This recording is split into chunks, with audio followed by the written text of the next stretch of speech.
दूध, दही, छाछ, मक्खन, घी सब एक ही वंश के हैं, फिर भी सबकी कीमत अलग है, क्योंकि श्रेष्ठता जन्म से नहीं बल्कि अपने कर्म, कला और गुणों से प्राप्त होती है। सब कुछ सीखना ही ज्ञान नहीं है, कुछ बातों को नज़रअंदाज करना भी ज्ञान है। तुम बस सब्र करो और भगवान पर भरोसा करो, वो चमत्कार भी होगा जिसका तुम्हें इंतजार है। चिंता मत करो, एक दिन भगवान तुम्हें तुम्हारी सारी खोई हुई मुस्कुराहटें लौटा देंगे और फिर तुम पहले की तरह मुस्कुराओगे। विश्वास रखिए, अगर आप किसी के लिए निस्वार्थ कुछ अच्छा करोगे, कहीं ना कहीं आपके लिए कुछ बहुत अच्छा जरूर हो रहा होगा।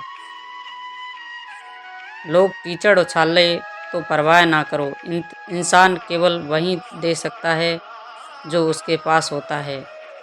बिना किसी शिकायत और निंदा के सिर्फ एक दिन बिता कर देखो, शांति और खुशी ढूंढनी नहीं पड़ेगी।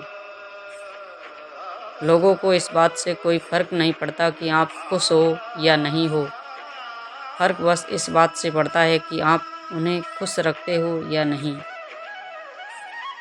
कुछ रास्तों पर अकेले ही चलना पड़ता है, ना दोस्त ना परिवार, बस आप और आपकी हिम्मत।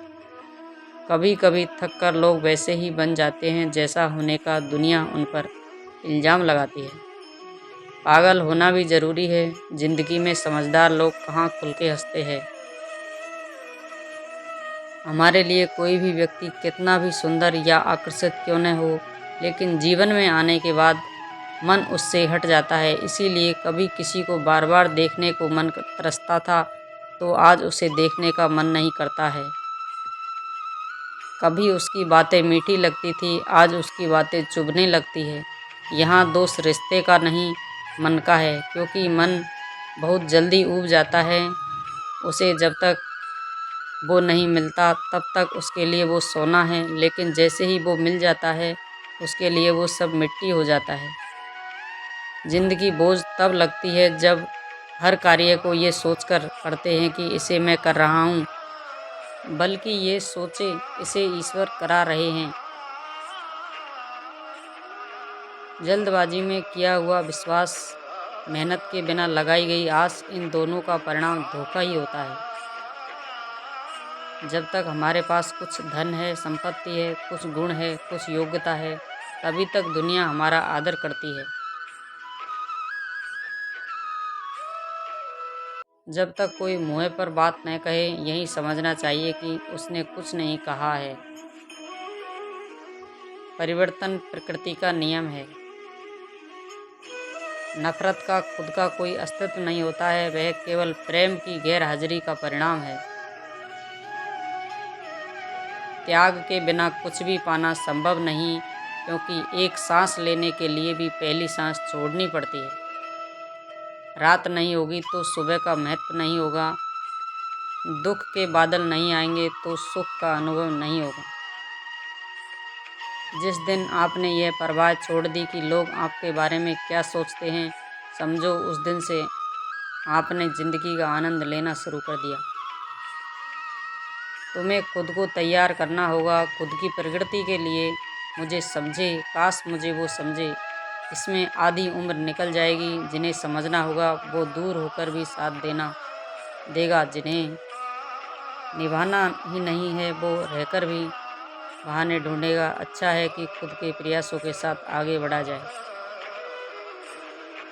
स्वर्ग में सब कुछ है लेकिन मौत नहीं, गीता में सब कुछ है लेकिन झूठ नहीं, दुनिया में सब कुछ है लेकिन किसी को सुकून नहीं, और आज के इंसान में सब कुछ है लेकिन सब्र नहीं। हारना रोना रो कोई बड़ी बात नहीं, हर कोई हालात से हारता है और रोता है। बस कोई हारकर परिस्थितियों को कोसता है और कोई इसी विकट स्थिति से गुजरकर हंसता है और उबरता है। जब कोई समझे ही नहीं तो उसे समझाने की ज़रूरत ही क्या है। जब कोई माने ही नहीं तो उसे बताने की ज़रूरत ही क्या है। जिन रिश्तों में एक दूसरे की भावनाओं की कद्र ही ना हो, उन रिश्तों को ज़बरदस्ती खींचने की ज़रूरत ही क्या है। श्री कृष्ण कहते हैं, रूठ जाने के बाद कसूर चाहे किसी का भी हो, बात शुरू वहीं करता है जो बेहद प्रेम करता है। आशा मत खोना, आप कभी नहीं जानते कल आपके लिए क्या लाने वाला है। एक जंगल में काला कौआ रहता था। वो अपने काले रंग से बहुत परेशान था। एक दिन वो महात्मा जी के पास पहुंचा। वो महात्मा जी बड़े ही चमत्कारिक शक्तियाँ जानते थे। उनको प्रणाम करके काला कौआ बोला, महात्मा जी, मैंने सुना है आप रूप परिवर्तित कर सकते हैं। मैं अपने रूप से बहुत परेशान हूँ, मुझे रूप बदलवाना है। महात्मा जी ने कहा, दिक्कत क्या है? तो कौआ अपना दुख बताने लगा। मैं काले रंग का हूँ, मुझे काले रंग से घिन आने लगी है। लोग मुझे देखते ही उड़ा देते हैं, अपनी नज़रों के सामने रखना पसंद नहीं करते हैं। कभी आपने देखा है कौवे को लाड प्यार करते हुए? मुझे लगता है मेरा यह रूप मेरी खुशियों के आड़े आ रहा है, मुझे बदलवाना है रूप।